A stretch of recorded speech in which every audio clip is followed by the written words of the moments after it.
Assalamualaikum warahmatullahi wabarakatuh. Perkenalkan, nama saya Nur Hikmah, NIM 4212304, kelas 1B D4 Teknik Listrik. Jurusan Teknik Elektro, Prodi D4 Teknik Listrik.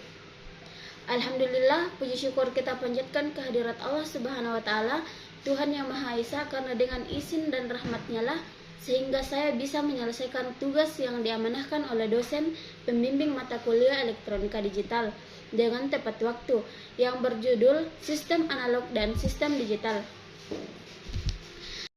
Kita lanjut ke subpokok pembahasan. Yang pertama, 5 aplikasi sistem analog dan sistem digital dalam kehidupan sehari-hari. Yang kedua, perbedaan sistem analog dan sistem digital. Yang ketiga, rangkaian dalam gerbang OR dan NOT dan gambarkan sistem kelistrikannya. Yang pertama yaitu jam analog, di mana cara pengaplikasian pada jam analog yaitu jarum jam bergerak secara kontinu untuk menunjukkan waktu. Posisi jarum pada skala menunjukkan jam, menit, dan detik. Kita lanjut yang kedua yaitu termometer analog, di mana cara pengaplikasiannya bimetal di dalam termometer melengkung ketika terkena panas, dan gerakan ini ditransmisikan ke jarum melalui mekanisme pinion. Posisi jarum pada skala menunjukkan suhu. Kita lanjut ke poin ketiga yaitu papan pengukur tekanan ban, di mana cara pengaplikasiannya yaitu tekanan udara di dalam ban mendorong pegas di dalam papan pengukur, dan gerakan ini ditransmisikan ke jarum. Posisi jarum pada skala menunjukkan tekanan ban. Kita lanjut ke poin yang keempat yaitu perekaman suara analog, di mana cara pengaplikasiannya gelombang suara diubah menjadi sinyal listrik yang bervariasi yang kemudian direkam pada pita magnetik. Ketika pita diputar kembali, sinyal listrik diubah menjadi gelombang suara. Kita lanjut ke poin yang kelima yaitu telepon analog, di mana cara pengaplikasiannya itu gelombang suara diubah menjadi sinyal listrik yang bervariasi yang kemudian ditransmisikan melalui kabel telepon. Di penerima, sinyal listrik diubah kembali menjadi gelombang suara. Adapun kesimpulan dari 5 aplikasi sistem analog yaitu sistem analog masih digunakan dalam beberapa aplikasi, tetapi semakin digantikan oleh sistem digital menawarkan banyak keuntungan dibandingkan sistem analog, seperti akurasi yang lebih tinggi, efisiensi yang lebih baik, dan fleksibilitas yang lebih besar. Kita lanjut ke bagian B, yaitu 5 aplikasi sistem digital dalam kehidupan sehari-hari. Yang pertama yaitu komputer, di mana cara pengaplikasiannya data diubah menjadi sinyal digital yang diolah oleh prosesor. Hasil pengolahan data ditampilkan pada layar monitor atau disimpan dalam memori penyimpanan. Adapun poin yang kedua yaitu smartphone, di mana cara pengaplikasiannya sinyal digital dari jarum seluler diterima oleh antena smartphone. Data diubah menjadi informasi yang dapat dipahami pengguna melalui layar sentuh. Adapun poin yang ketiga yaitu televisi digital, di mana cara pengaplikasiannya sinyal digital pemancar televisi diterima oleh antena televisi. Data diubah menjadi gambar dan suara ditampilkan pada layar televisi. Kita lanjut ke poin yang keempat yaitu kamera digital, di mana cara pengaplikasiannya cahaya dapat diubah menjadi sinyal digital yang disimpan dalam memori penyimpanan. Data gambar dan video dapat ditransfer ke komputer atau perangkat lain. Kita lanjut ke poin yang kelima yaitu mobil modern. Cara pengaplikasiannya yaitu sensor di dalam mobil mendeteksi berbagai kondisi dan mengirimkan sinyal digital ke electronic control unit. Electronic control unit mengolah data dan mengirimkan kontrol ke berbagai aktuator dan mengontrol fungsi mobil. Adapun kesimpulan dari 5 aplikasi sistem digital yaitu sistem digital telah menjadi bagian integral dari kehidupan modern. Sistem digital menawarkan banyak keuntungan dibandingkan sistem analog, dan penggunaannya akan terus meningkat di masa depan. Kita lanjut ke nomor yang kedua. Kita lanjut di nomor yang kedua, yaitu perbedaan sistem analog dan sistem digital. Berikut adalah perbedaan antara sistem analog dan sistem digital. Yang pertama itu sifat data, di mana sistem digital menggunakan data discrete. Artinya, informasi diwakili oleh nilai yang terpisah-pisah atau biasanya berupa 0 dan 1 dalam bilangan biner. Bayangkan tangga, di mana setiap anak tangga mewakili nilai yang berbeda.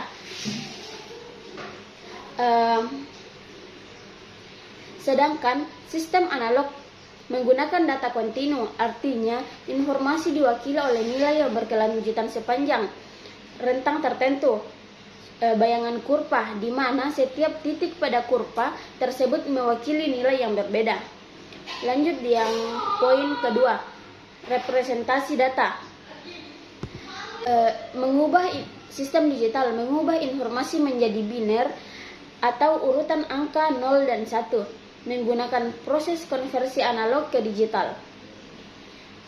Sedangkan sistem analog mempresentasikan informasi secara langsung melalui besaran fisik seperti tegangan listrik, tekanan udara, dan intensitas cahaya.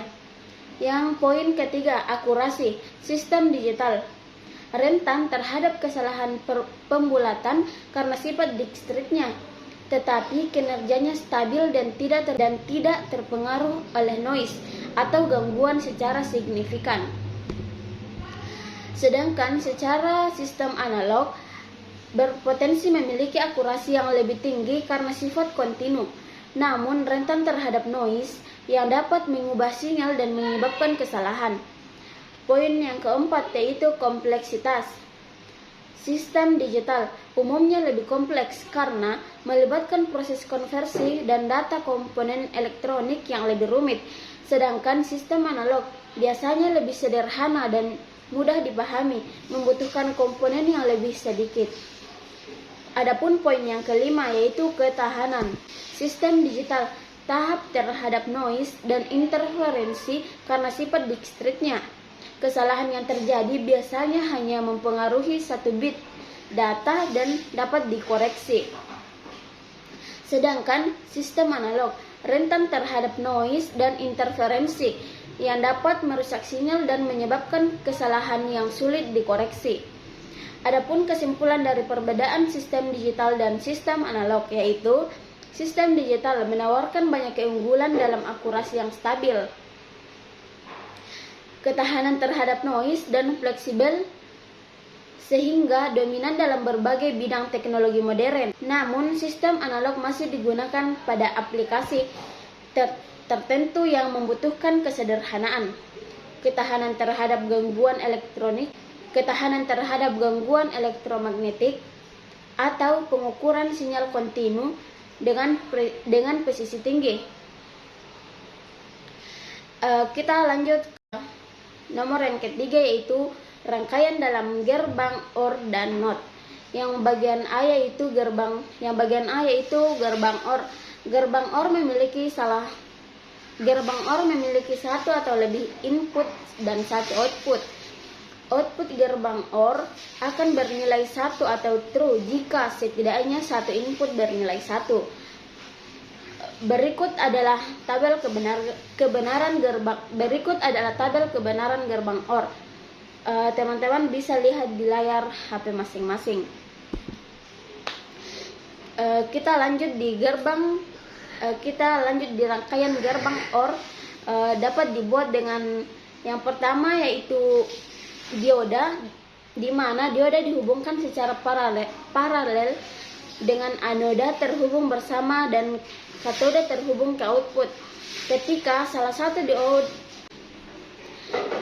poin pertama yaitu dioda, di mana dioda dihubungkan secara paralel dengan anoda terhubung bersama dan katoda terhubung ke output.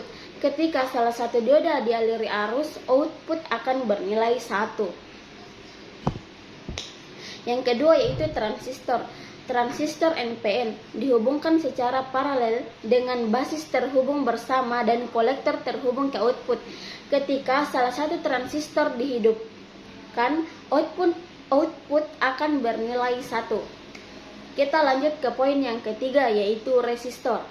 Resistor dihubungkan secara paralel dengan satu ujung terhubung ke input dan ujung lainnya terhubung ke output.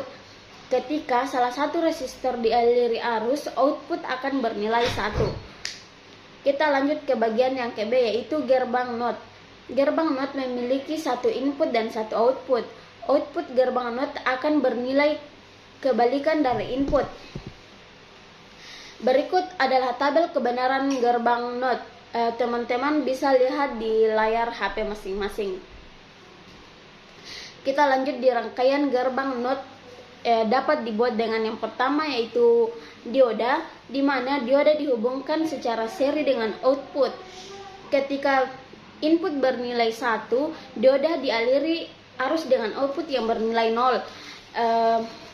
Ketika input bernilai 0, dioda tidak dialiri arus dan output bernilai 1. Yang kedua yaitu resistor. Yang kedua yaitu transistor. Transistor NPN dihubungkan dengan basis terhubung ke input dan kolektor ke output. Ketika input bernilai 1, transistor dihidupkan dan output bernilai 0. Ketika input bernilai 0, transistor tidak dihidupkan dan output bernilai 1. Kita lanjut ke poin yang ketiga, yaitu resistor. Resistor dihubungkan secara seri dengan input dan output. Ketika input bernilai 1, tegangan pada output akan turun dan output bernilai 0. Ketika input bernilai 0, tegangan pada output akan naik dan output bernilai 1.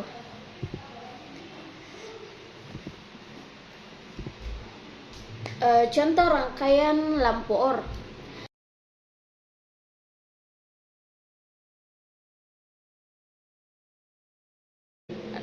Contoh rangkaian NOT. Kesimpulan dari rangkaian OR dan NOT yaitu gerbang OR dan NOT merupakan gerbang logika dasar yang dapat digunakan untuk membangun rangkaian digital yang lebih kompleks. Rangkaian OR dan NOT, gerbang OR dan NOT dapat dibuat dengan berbagai komponen elektronik seperti dioda, transistor, dan resistor. Terima kasih atas dosen pengampu yang telah menjelaskan tentang materi sistem analog dan sistem digital, sehingga saya dapat memaparkan materi ini kepada teman-teman. Mungkin hanya itu yang bisa saya jelaskan. Semoga teman-teman bisa mengerti dan bisa